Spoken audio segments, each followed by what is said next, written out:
ซื้อมานี่ยังบริใส่ได้กล่องนี่เลยเบิ้งนี่มันสุกมันสุกคาต้นนะลูกมันยังน้อยต้นตกก็เลยเห็นงานประมาณครึ่งวัน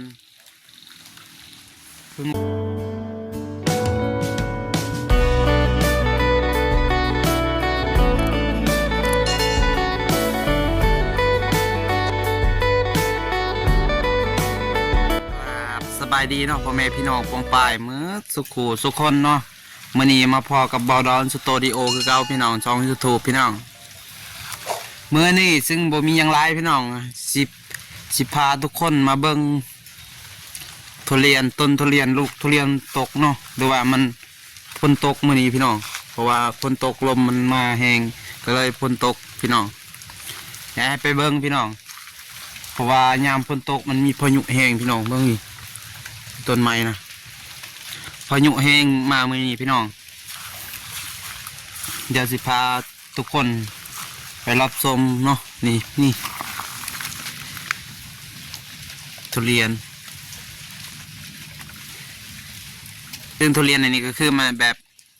มันตกจากต้นก็เลยแตกมันสุกคาต้นนะเดี๋ยวจะให้ไปเบิ่งอีกนี่ลูกหนึ่งพี่น้องแต่ลูกมันไม่ใหญ่พี่น้องลูกมันน้อยๆเห็นบ่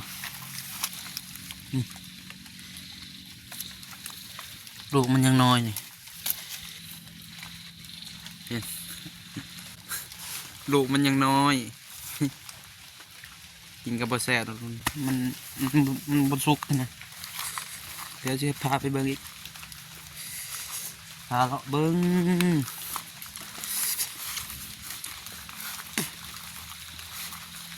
เพราะว่าอยู่งานสวนแบบนี้เลยพี่น้องอยู่งานสวนนี่เห็นบ่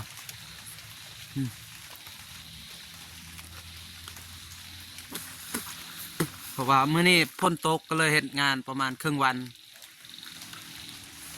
พี่น้องเฮ็ดงานบ่คืออยู่กรุงเทพถ้าสมมติว่าอยู่กรุงเทพอยู่ตัวเมืองก็คือ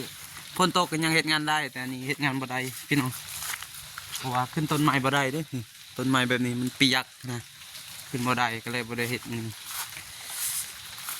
พี่น้องลูกนึงพี่น้องบ่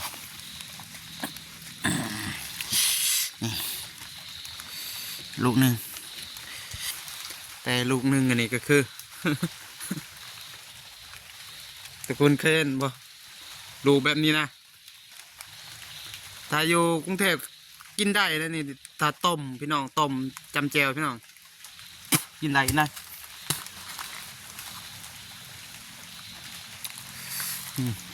จักรปลูกเห็นไหมเรียนเขา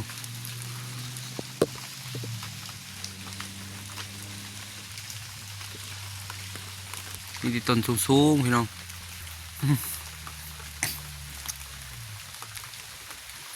มันนี่บ่มีอาหารจะกินพี่น้องเอ้ย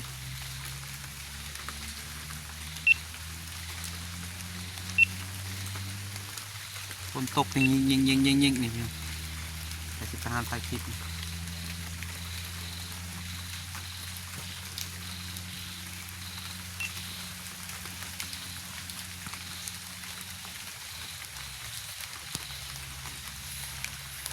ไปหาถ่ายคลิปพี่น้องเพราะว่าบูมีคลิปเสียลงก็เลยเลาะถ่ายเท่าส่วนนี่จะพี่น้องเลยเดี๋ยวสิไปหาลูกมังคุดอีกลูกมังคุดต้นมังคุดเห็นป่ะโอ้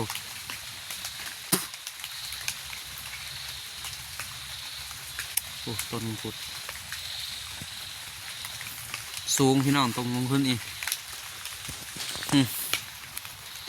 เห็นป่ะ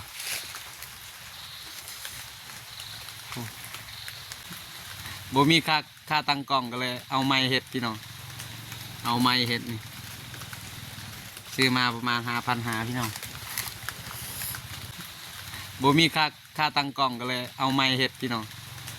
เอาไม้เห็ดนี่ซื้อมาประมาณ5,500พี่น้องลงทุนหลายแต่ตัวนี้ไม่ได้ถ่ายเลยแต่ซื้อมาไม่ได้ถ่าย ราะว่าถ้าซื้อมาตัวนี้ก็คือต้องต้องซื้อคอมอีกพี่น้องตัดต่อถ้าบ่ได้ซื้อนี่ถ้าซื้อถ่ายอย่างเดียวแต่บ่ได้ตัดต่อก็คือมันบ่ได้นะเบิ่งจากตักงามพุ่น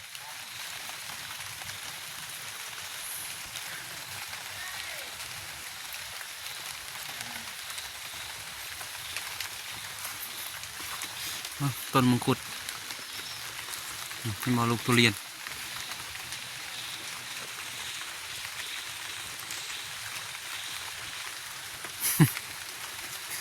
คนใดยังบ่เคยเฮ็ดงานชวนทุเรียนก็มาลองได้พี่น้องคนใดบ่เคยเฮ็ดชวนทุเรียนก็มาลองได้เนาะสามารถเก็บเงินได้พี่น้องบางคนก็เก็บเงินเป็นแสนสามารถลองได้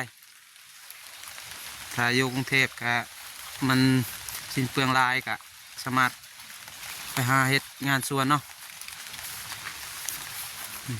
งานสวนประมาณนี้พี่น้องนี่แหละบอนผักบรรลัยไซผู้ขา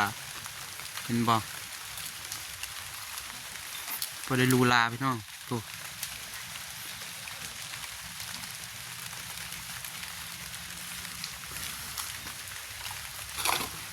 ซึ่งอันนี้กับปลูกเองนี่พี่น้องมักแตงนี่เบิ้งมักแตง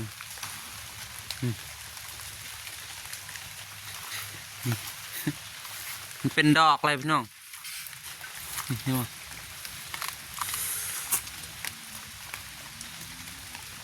เป็นดอกแล้วมะฮุ่งกะ